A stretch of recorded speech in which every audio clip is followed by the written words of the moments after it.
My name is Rhondalynn Korolak, and you're listening to the Visible Expert Podcast. Hi, this is Scott Brinker. I'm Michael Brenner. Hi, this is Scott McCain. What's up, peeps? My name is Keenan. Hello, this is Anthony Fasano from the Engineering Management Institute. My name is Rachel Fish. Hi, I'm Dr. Tracy Fenara. And you are listening to the Visible Expert Expert Podcast.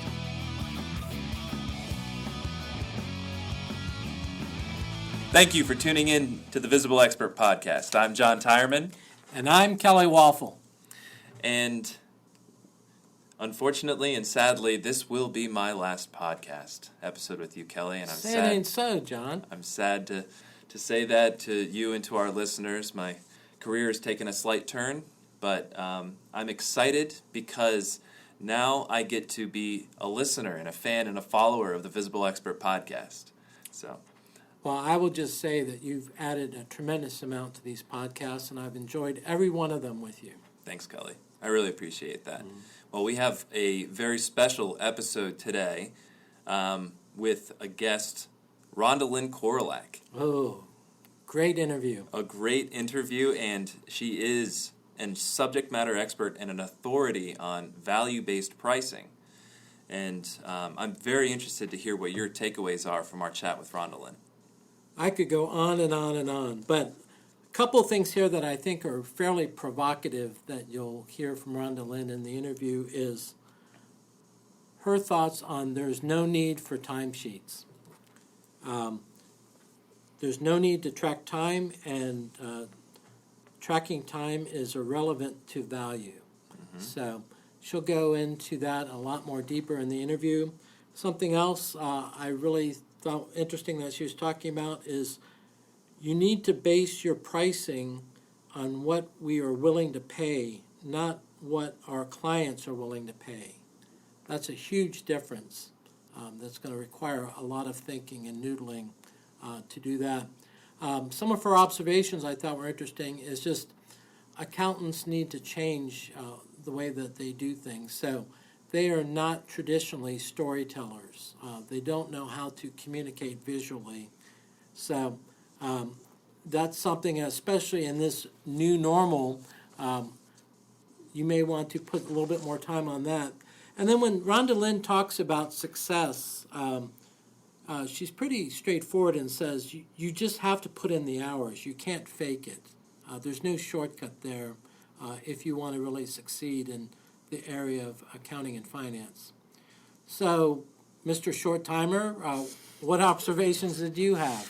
Well, you took the one that I had about storytelling. Yes. I knew that you would. And but I did like some of the analogies that Rhondalynn gave, like the glass of water and the relative value of water. The taxi cab analogy, I thought that was a really good one as well. But then the biggest takeaway that I have is the ability to ask the right questions to uncover value. And value is so relative, and it differs from business to business to person. So finding out that value and uncovering that value is really important. So you'll be very interested to hear Rhondalynn's thoughts on that. I value you, John. Oh, thanks, Kelly. I value you too. Thanks. I will just say, strap in for this one. There are a few twists and turns, some shocking moments in this interview. So I won't say any more about it, but you'll be surprised. Some great stories, that's Yes. for sure. Okay, well, let's go right to our interview with Rhondalynn. Our guest today is Rhondalynn Korolak. Rhondalynn is a lawyer, chartered accountant, business coach, and expert on cash flow, pricing value, and advisory practices.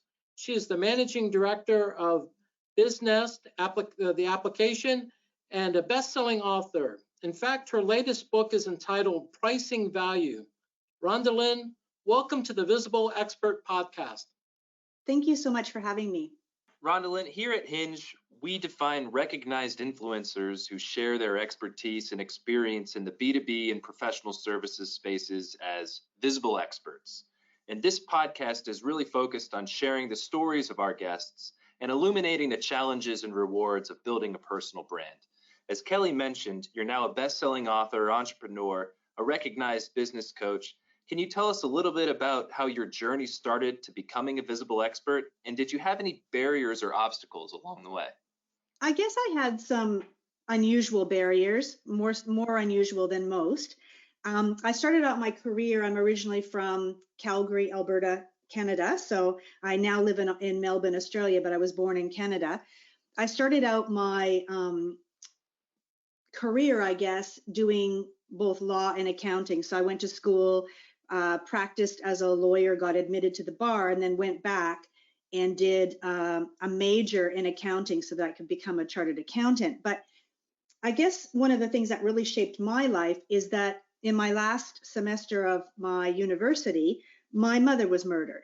And my brother and 3 16-year-old boys were convicted of conspiracy to commit first-degree murder and went to jail over that. So that probably had a defining or significant shaping influence on my career, because I think right from the beginning, it wasn't going to be traditional. After that happened to me, it changed the way that I looked at life. And so I decided that I wanted to make a complete break. I left the profession for a period of time. I immigrated to Australia and I worked outside the industry. So I worked for the largest coalition loyalty program in the country. So it's kind of like, if you know anything about air miles or Aeroplan in Canada, it's kind of like that. There were 21 brands. And so what I did was I managed a $450 million rewards budget or loyalty budget, $100 million rewards budget in the call center. And I learned a lot about marketing, in particular loyalty marketing. We brought in some experts from Tesco and Brian Wolf from America. So I guess my career kind of took a massive turn and a shift, because I had been traditionally, practicing in the area of taxation law, and it was, pretty dry and pretty big business focused. And the next thing I knew, I was advising some of the largest retail brands in the country on loyalty marketing. And that's kind of when I fell in love with data, because we had about 6.5 million customers using that loyalty program every year. And we had, as you can imagine, a hell of a lot of data, behavioral data about what the clients were doing. And that's when I took that knowledge and kind of started to study in things like neuroscience and reading a lot of, what most people would consider pretty dry and boring stuff. I just started reading neurological research reports and neuroscientific reports and learning about how the brain works. And what I do now, I guess, in a nutshell, is I bring what I know about how the brain works and functions and my direct marketing expertise back into the accounting profession to help us make the transition from, what it used to mean to be an accountant to what it means today and what it's going to mean in 5 or 10 years' time. Boy, those are some life-changing events. How did you, once you were in this world of the big business, how did you make the decision to go back into the accounting professional services sphere? So when I was doing the direct marketing, I was also the person who was responsible to go out and do the road shows and be the professional keynote speaker to the conferences for the brand. So in the program were Kmart, Target, Kohl's, which is one of our largest grocery chains in the country, Jet Set Travel World, Best Western, Budget. So there were 21 different brands, including a bank. And I was going out and speaking at all of their conferences. And that's when I sort of fell in love with the concept of how can we use data and behavioral science and all of these things to better predict what the customers are going to do and help the brands build better businesses with sort of less wasted funds. And it was just my talking on stage at huge conferences. It was my interaction with the businesses themselves. And then what I did is, for a brief period of time, I went and worked for the largest business coaching firm in the world. And that's kind of where I learned to coach. And so I had 2 choices. I had kind of one of those like watershed or forks in the road where I could stay in coaching and I could continue to try to teach business coaches cash flow and financials, which is really tough because that is a very complex area, right? I mean, cash flow is not simple. And most business coaches do not understand it to the level that they should. Or I could go back into the accounting profession and teach accountants how to coach. And so I chose the second one. Okay. So how did you develop that new expertise? I mean, you were going from one area where presumably you were well known and, highlighting and speaking and that, and into a different area where you had to, it sounds like, build your own practice. What techniques did you use and how did you approach that? Well, just a lot of study. I mean, I started out, I think one of the first things I did is I started to study NLP. And that's, I'm not a massive fan of it because I prefer classical neuroscience, I guess now, just in terms of what I know. But I started out just learning a little bit about how we as individuals, how what we think about things is more important than what actually happens, about the meaning that we give to situations and to events in our lives.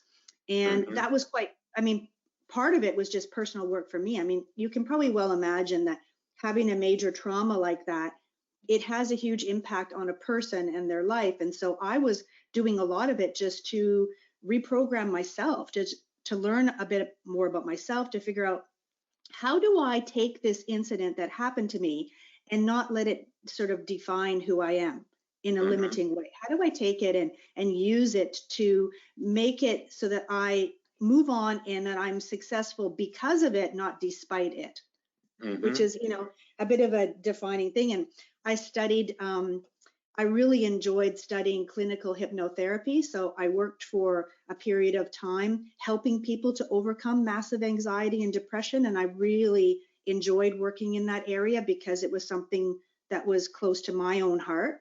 Sure. And it just, started working with business owners for whatever reason, probably because I had a background in it. I started, talking to people, and people wanted to come to me to talk about their personal issues as well as their business stuff. And so to me, there were no lines, there were no kind of lines that this is personal coaching and that's business coaching. To me, it was the business doesn't exist but for the person in it. So everything that you bring to your business, the things that you believe about yourself and what is possible, defines your business results. So at what point did you say to yourself that, I'm going to really do this. I'm going to be a business coach. I'm going to publish books. I'm going to be well known, and this is what I'm going to do going forward. How did that come together? Was it gradually, or was it a bolt out of the blue? Kind of somewhat reluctantly, because people kept saying, you should share your story. And I thought, well, who would want to hear my story? I mean, to me, it just didn't seem like that it was anything worth telling anyone. And so it took a lot for me to sit down and actually write my first book is called On the Shoulders of Giants. And it's kind of a diary or a dialogue of how I put that past event behind me and reframed the meaning of it for me. And it was really tough writing that book because it was the only book that I have cried writing. The rest of my books are all in the business realm, and, they're very kind of in a different way. But this book was very personal. And so it was just that. And I started getting invited by people all over the country and internationally to share my story as more of a motivational or inspirational speaker. And I enjoy doing that because I think by sharing our stories, we connect with people and we form deeper connections and deeper alliances and deeper understandings just by sharing our humanity, really. But I just didn't want it to end there. I didn't want it to be that I just was a motivational speaker. I felt that for me, I'm really passionate about helping people build their business. And for whatever reason, I love cash flow. I think it's just an amazing thing. I think it's so vital to business. And that's kind of why I kept driving forward and coming back into accounting, is because of the cash flow, really. How did you figure out what your audience wanted and needed to learn? Was this something that just by your experience, or did you do any kind of research on it or planning for this is I want to be talking about cash flow? Or did you just find out one day that, gee, that's what I've been talking about?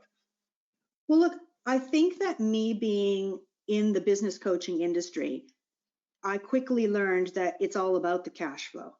You know, unfortunately, this is just my humble opinion, I think that too often business coaching is all about people doing their sales and marketing and leadership. That's kind of where the gravity of balance really is in the industry. Everyone wants to talk about how to get new customers, but new customers, if your business model is broken, meaning you're not earning enough cash flow for every dollar sold, will actually put you out of business twice as fast. So I could see with my own two eyes that business really needed to fix their cash flow. But I guess I learned two things. I learned two really important things that I didn't know, because remember, I came from big business, right? I was an oil and gas tax lawyer and chartered accountant. So I'd never worked with small businesses till this point. I didn't realize until working with them that probably 90 to 95% of small businesses are financially illiterate. And that's a real problem, right? And it has implications for this whole, you know, from what we do, I guess what you and I do collectively is that as accountants are dealing with something that is very complex, which is cash flow and accrual accounting and all that stuff, which obfuscates financial performance, we have to then communicate with people who are financially literate. And that is a huge challenge, because the typical accountant has never learned how to use storytelling or visuals or any of the other techniques which I consider more brain friendly to teach these concepts to laypersons who are not chartered accountants. Our natural inclination is that we need to teach them cash flow.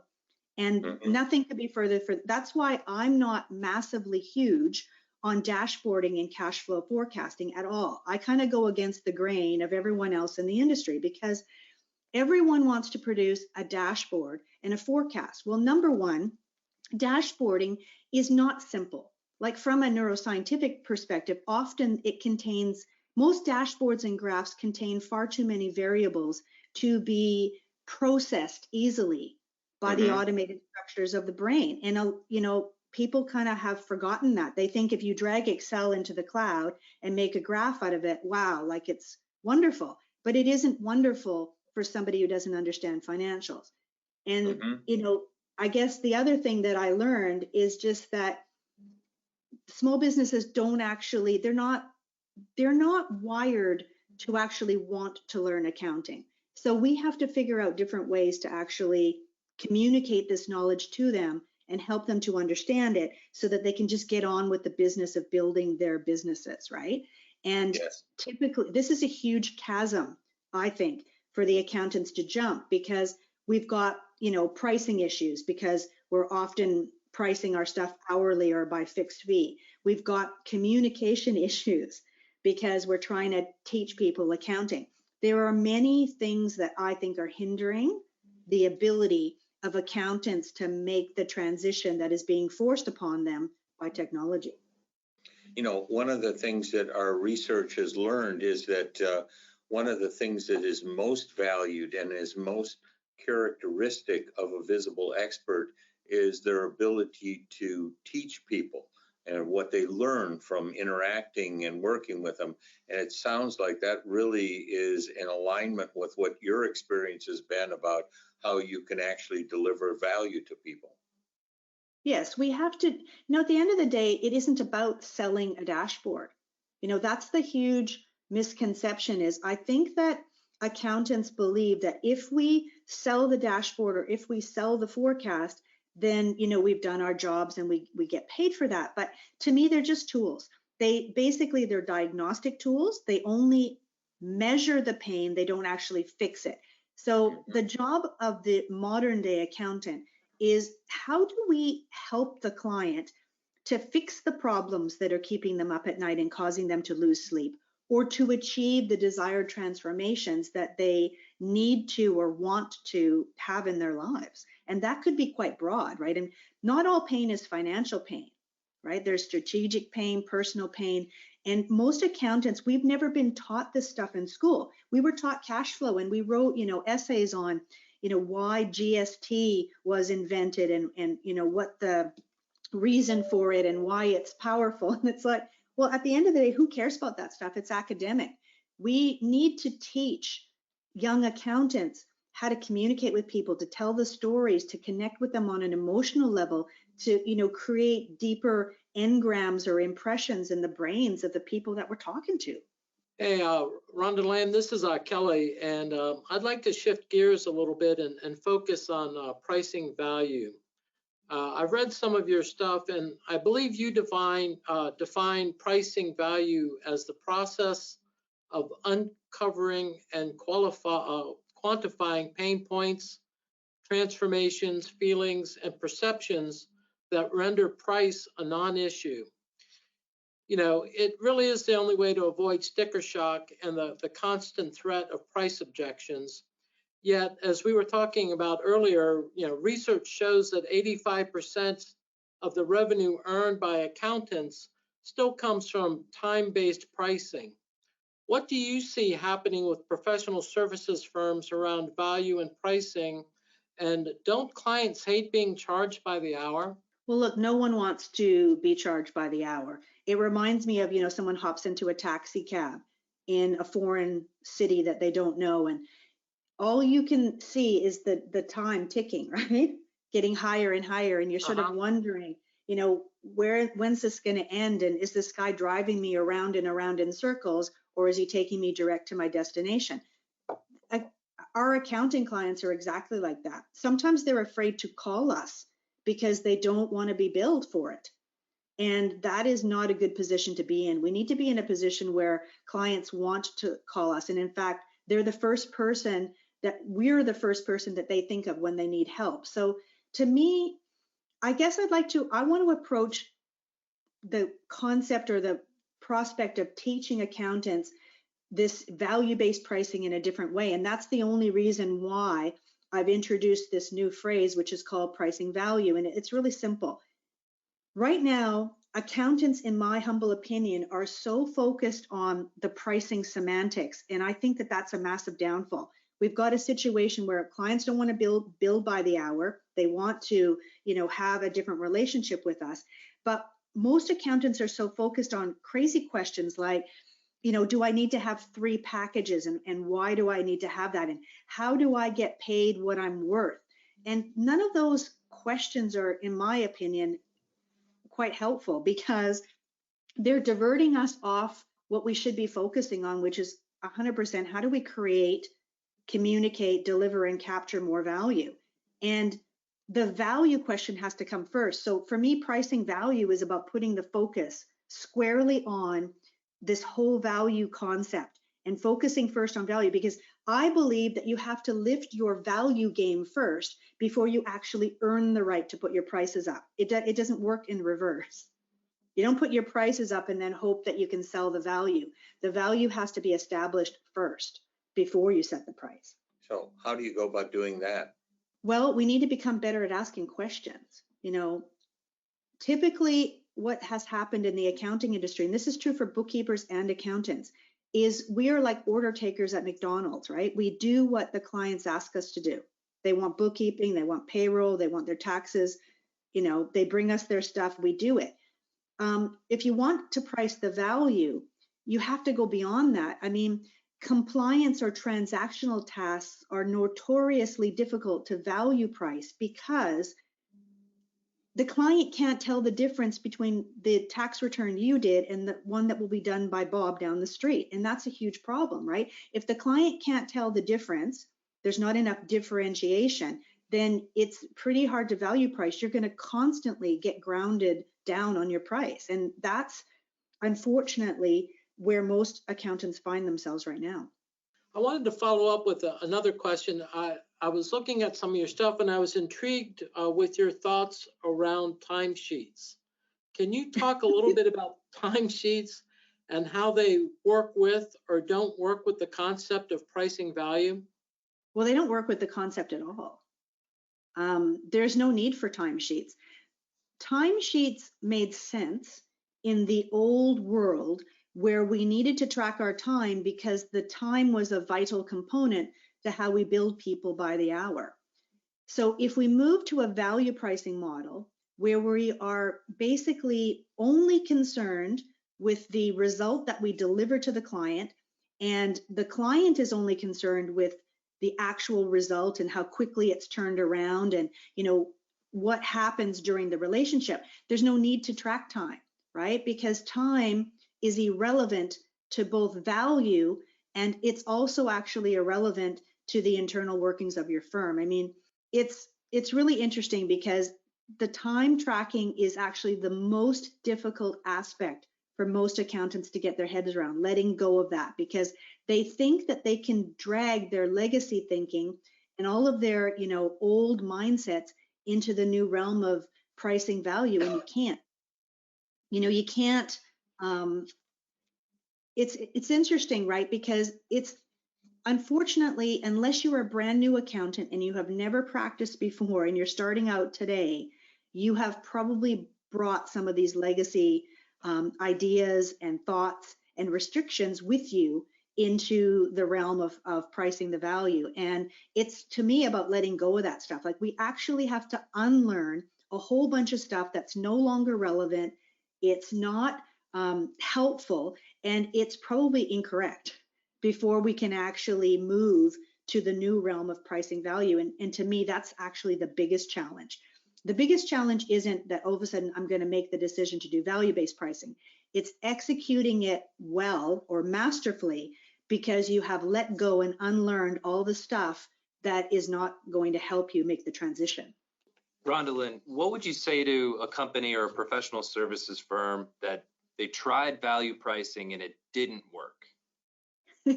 So that's pretty much almost everybody.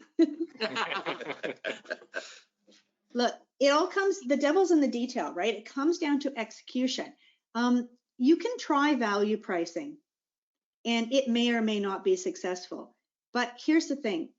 It takes time to master the skills that are going to be required to do value-based pricing. And a lot of times, failure in value-based pricing can come down to probably three things. Number one is your own mindset about it, right? Oftentimes, we need to control our fear going into that discussion before we can have a good discussion with our clients. Accountants, have a lot of issues oftentimes about their own self-worth, and a lot of that is tied into how we got to where we are. I mean, this isn't the first rodeo that we've had. This is not the first time that technology has disrupted our industry and caused us to be in a situation where we are doing work that is not valued. We had that happen back in the 80s when the desktop computer showed up. That was, one of the first notable times where in this century that we've had something major happen like that. So it's about, how do we control our fear? And it's also about, how do we get better? How do we practice and get better at asking the right questions that allow the client to tell us what's keeping them up at night and what the value of it is? I think it comes down to this. Oftentimes, we as accountants make decisions about what the client can afford or will pay based on our own wallet or bank account and not theirs. And that's an important distinction, because at the end of the day, if I have two clients, one of them is John and one of them is Kelly, and they both have cash flow pain, the magnitude and quantification of that pain will be drastically different, I guarantee you, for both of you. And so therefore the price needs to reflect that. The price needs to be different. It's not a one price, fixed price fits all sort of thing. It's about, how do I figure out, I talk about this in chapter 1 of my book, and I think it's a really good metaphor. If I was trying to sell you guys a glass of water, there are many ways to do it, right? But you can get water for free out of the tap in the office that you're sitting in right now. And so people don't value that highly. But it's about, how do we ask better questions? If we can define and quantify the thirst that your client has for the water, because thirst changes, right? If you're in a 5-star restaurant, it's worth something more. If you're in a resort in Mexico and the water that comes out of the tap is contaminated, well, the value of the water increases. If you're crawling across the desert in 8 degrees Celsius for 2 days and you haven't had a drink, well, water could be priceless. It could be worth tens of thousands of dollars, that simple glass of water. And so I like to think that the most important metaphor that I could share, I think, with accountants is this. You need to stop trying to sell the value of your services with your awards and certifications and all your features and benefits. And you need to focus on identifying and quantifying the depth of your client's thirst, right? If they are dying of thirst, they'll pay anything for the solution. But oftentimes we accountants don't dig deep enough and long enough and hard enough to quantify that thirst and get clear about it. I'd like to focus a question on your own skills or habits that you've developed. I mean, obviously you've been very successful in becoming a well-known, visible expert in your field. What do you think allowed you to do that? What skills or personal habits allowed you to be successful at this? I think being willing to fail. Mm-hmm. You know, I think we all want to be successful. And I think just growing up in both law and chartered accounting, they're success-driven professions, and we don't like to be seen to fail at those things. Mm-hmm. And that it's this risk aversion stuff, right? I think that's probably the biggest thing that holds a lot of people back. And I'm not afraid to fail. You know, maybe it was the influence, I'm not sure, of losing my mom the way that I did. I realized that everything can be taken away from you in an instant, except for one thing, and that's your right to determine what you're going to do about it. And so to me, I just try things, right? I try, and if they don't work out, I don't give up. I have probably, if nothing else, I guess I have a really strong sense of persistence. I just keep trying, tweaking new things, retrying them in a different way. And I'm also quite strict about systems. I mean, for me, I have a certain template of questions. So to me, it's a template, it's a system that I use in every single interview with clients. And I use the same questions in the same order without fail. And so to me, it's about putting some structures and systems around what you do. Also, I believe exponentially increases your success because you're not just winging it. Mm-hmm. I don't think that this is an area that you can wing it. And that's probably a good thing for accountants because we are trained by nature to like check sheets, right? There's a certain way to do everything. And so I think that probably lends itself well to our profession. It's just this need to systemize things and to make them into something that we can follow over and over again. So for me, it's don't be afraid to fail. Keep trying. You know, just because it didn't work the first time doesn't mean that it's doomed to fail or that it's not an effective tactic. It needs to be practiced. I've been at this for I've been at the coaching profession for more than a decade now. And I'm still learning, and I still have people that mentor me and that I work with in different capacities so that I can improve. I hope I never get to the stage where I think that I don't need help or that I know it all, because that to me is a dangerous place to be, really. Yes.